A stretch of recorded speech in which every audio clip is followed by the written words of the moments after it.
মা তোমার কত হুকুম সঠিকভাবে আদায় করতে পারে নাই,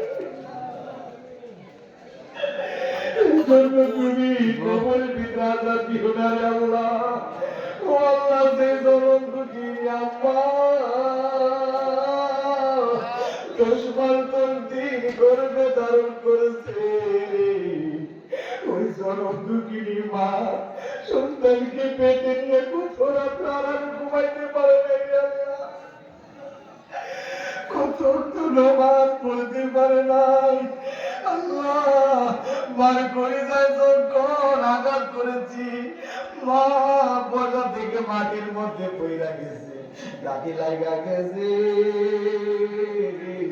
ওই সদম যোগিনী মা না জানি কার অন্ধকার কবরে আছে রে আল্লাহ।